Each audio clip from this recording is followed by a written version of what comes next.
परम आदरणीय सुखदेव जी को हम प्रणाम करते हैं। वही आदरणीय पूज्य सुखदेव जी जो तोते के रूप में गोलोक धाम में किशोरी राधा जी की गोद में खेलते थे, मृत्यु लोक में आए और कैलाश पर्वत के ऊपर एक पक्षी के घर से उन्होंने जन्म लिया। अंडे के रूप में प्रकट हो गए। अभी अंडे में जीव पदभात नहीं था। बर्फीली हवाएं जोर से चल रही तो अंडा फूट गया। सुखदेव के पास माता पिता सुख पक्षी और बड़ा पक्षी दोनों उस अंडे को पहाड़ पर छोड़कर चले गए। कैलाश पर्वत पर रहते हैं भगवान शंकर। भगवान शंकर यानी शिव जी वहां वास करते हैं। नारद जी ने एक बार अपने मन में विचार किया कि सुखदेव का प्रकट होना चाहिए। आदरणीय सुखदेव जी जब तक प्रकट नहीं होंगे तब तक जन जन में भागवत धर्म प्रचलित कैसे होगा।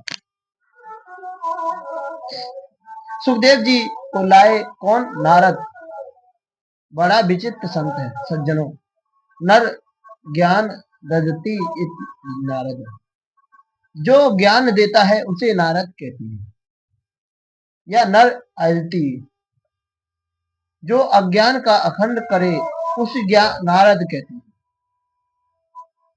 हमारे ब्रजवासी कहते हैं कि नारद, जिसकी बात कभी रद्द ना हो उसे नारद कहते हैं। जिसके गले में नारद ने कंठी बांध दी, नारद जी ने उसे कान में गुरु मंत्र दे दिया, उसे वैकुंठ मिलेगा। जिसके गले में कंठी डाल दी, गुरु मंत्र दे दिया, उसे वैकुंठ मिलेगा। नारद का एक स्वभाव आपको बताऊं, उनका स्वभाव क्या है। जिस घर में कभी झगड़ा नहीं होता हो, यदि नारद का वहां पर्दा वहां हो जाए या नारद आ जाए तो वहां पर झगड़े की शुरुआत हो जाती है। जिस घर में रोज लड़ाई होती हो, झगड़े होते हो, वहां नारद जी चले जाएं तो हमेशा के लिए झगड़ा बंद हो जाए।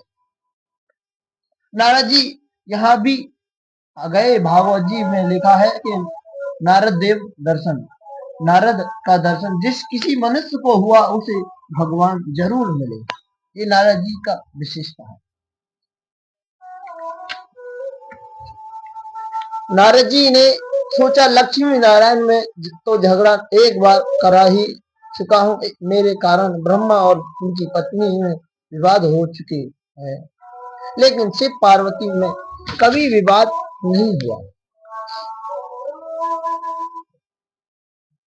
ऐसा कुछ नाटक करके आऊं जिससे इन दोनों में भी झगड़ा शुरू हो जाए। सो सीधे कैलाश पर्वत पर चले गए। कैलाश पर्वत पर भगवान शिव तो गुफा में तपस्या में बैठे थे। माँ पार्वती आश्रम में अकेली थी। कैसे नारद को स्वभाव है, माता पार्वती ने नारद को देखा, खड़ी हो गई। आओ नारद पधारो महाराज। बड़ी कृपा की माता पार्वती ने आसन दिया।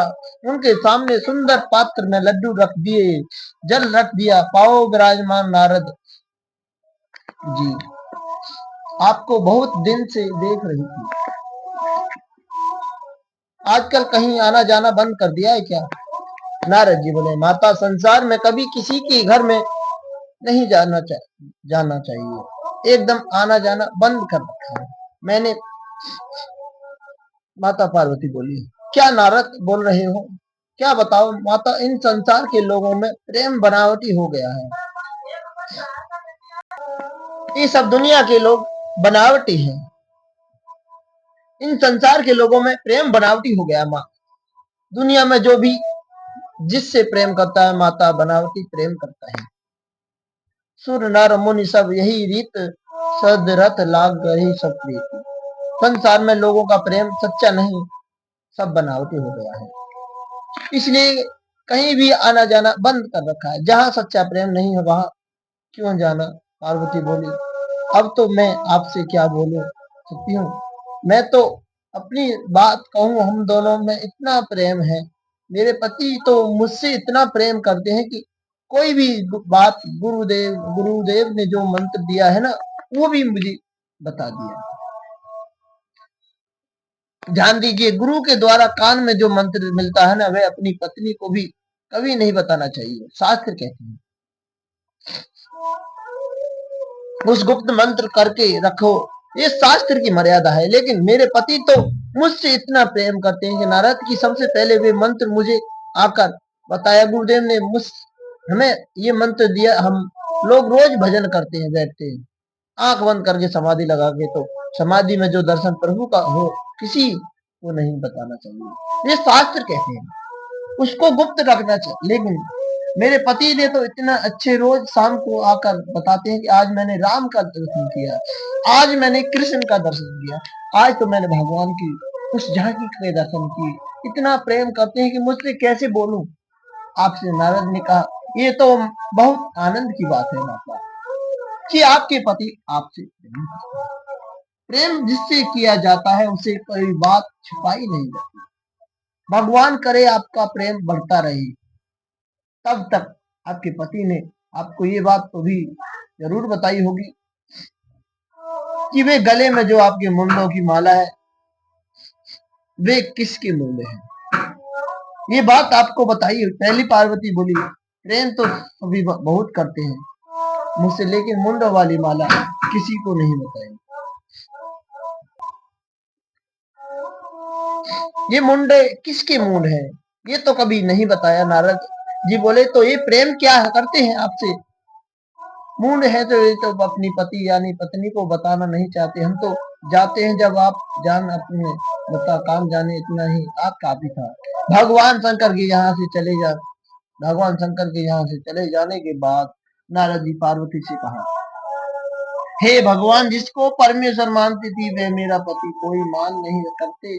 पार्वती जी सुंदर वस्त्र उतार कर, माल वस्त्र पहन लिए, आभूषण उतार कर फेंक दिए और कोप भवन में चली गई। पुराने जमाने में जब मकान बनाते थे तो ना जी तो एक स्त्री के लिए रुकने का कमरा अलग से बनाते थे। नियम था, उस कमरे के द्वार पर लिखा रहता था, कोप भवन। यदि उसमें चली गई तो समझो वे रूठी गई है। फिर पति देव बड़ी मनोहर से मनाया करते थे। माता पार्वती जी कोप भवन में चली गई और शंकर जी ने देखा कि मेरी आश्रम से नारद जी ने निकल कर जा रहे हैं, तो और जाते जाते शंकर जी से बोले, आश्रम में जल्दी जाइए, पधारो बाबा, माता जी ने याद किया है। शंकर जी ने मन में सोचा कि आप घर में पधारे कर आए तो जरूर याद करेगी। जहाँ आपके चरण पड़े हैं वहां तो कल्याण ही कल्याण होगा बाबा।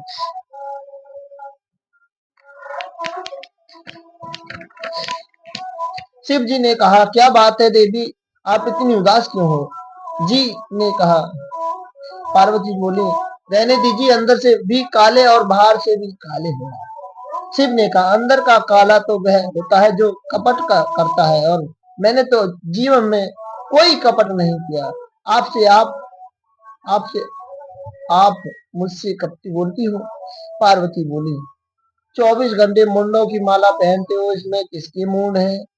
ये बात आपने मुझसे कभी बताई? भगवान शिव ने कहा, आपने कभी अवसर नहीं दिया, लेकिन मैं आपको इतनी प्रेम करता हूँ कि इनका यदि वास्तविक में कोई प्रेमवान है तो ये मुंड की माला मुंडों में किसी और के सिर नहीं, आपके ही सिर है। देवी बोली, ये तो आप परम परम ब्रह्म है, जगदम्ब है, लेकिन लीला की सिद्धि के लिए जब जब अपने जीवन में तुम परिवर्तन लाती हो, चरित्र में परिवर्तन लाती हो, तुम्हारी याद मुझे बनी रहती है, इसलिए तुम्हारे ही सिर अपनी माला में रो लेता हूँ। मेरे जीवन में इतनी बार तुमने अपनी देह का क्या परित्याग किया, ये तुम्हारे ही सिर लगे हैं, किसी और के नहीं।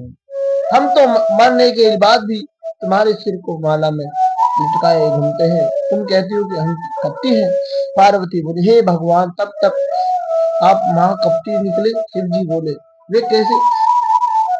ऐसी कौन सी दवाई खा रखी है जो तुम तो कभी मरते नहीं, मुझे बार बार मारना पड़ता है। वास्तव में प्रेम करते हो तो वे औषधि मुझे भी पिला दो, जिससे पीने के में अमर हो जाऊं।